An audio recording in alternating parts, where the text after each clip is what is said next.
On today's program, I'm pleased to welcome Dr. Gavin Macgregor-Skinner, a Senior Director of GBAC. And Gavin, you've been traveling the world, and you sent me a text recently that there's something concerning you're seeing. Tell us about that.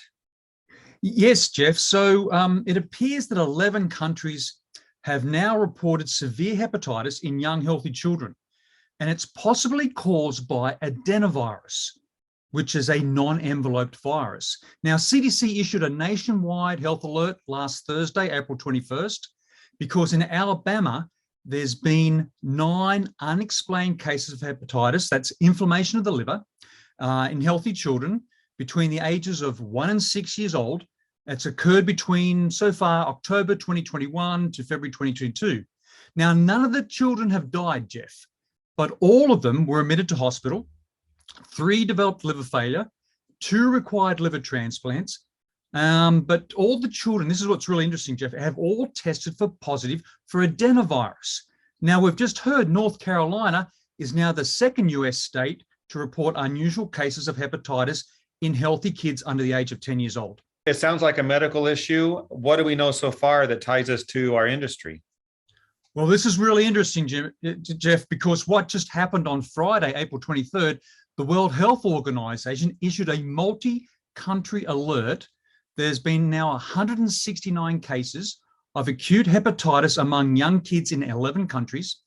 Again, the cause is still unknown, but this adenovirus hypothesis that it's been detected, so adenovirus has been detected in at least 74 of these kids. Let's look at the United Kingdom, England, Scotland, and Wales. They've now reported 114 kids with hepatitis. And if adenovirus is the responsible virus, remember this is a non-enveloped virus, then this is potentially contagious. So how does it spread? And how can you compare this to other diseases that we've seen? Well, what's interesting, Jeff, is that adenoviruses, they're common viruses. They typically cause mild cold or flu-like illnesses. Now, adenovirus can cause illness in people of any ages at any time of the year. And we know that adenovirus is usually spread from infected people to others through, say, close contact, such as touching or shaking hands. They can spread through the air by coughing and sneezing, but more importantly, Jeff, touching objects or surfaces with adenoviruses on them, and then touching your mouth, nose, or eyes. Now, adenoviruses are very stable in the environment, and they can persist from anywhere from 7 days to 3 months on dry, inanimate surfaces. And this is so important for the cleaning industry because CDC is now recommending that disinfectants against non-enveloped viruses like norovirus, so disinfectants against norovirus should also be effective against adenoviruses. And they're now recommending that the US Environmental Protection Agency, or the EPA List G, that's List G for disinfectants, which is effective against norovirus, should be used and should be consulted if you're going to go into an environment and clean and then disinfect for adenoviruses. Now, both noroviruses and adenoviruses, again, are non-enveloped viruses. That makes them more resistant to many disinfectants, more resistant to drying out and heat, and they can survive in the environment, not just for hours, but for days or months. Okay, so there's a tie to the cleaning industry, what we need to know. What about parents?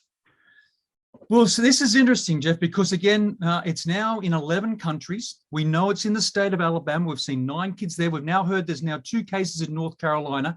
Parents should be on the lookout for symptoms. Now, adenoviruses and hepatitis share symptoms such as diarrhea and nausea. But for hepatitis, the kids will have severe abdominal pain. They'll have fever.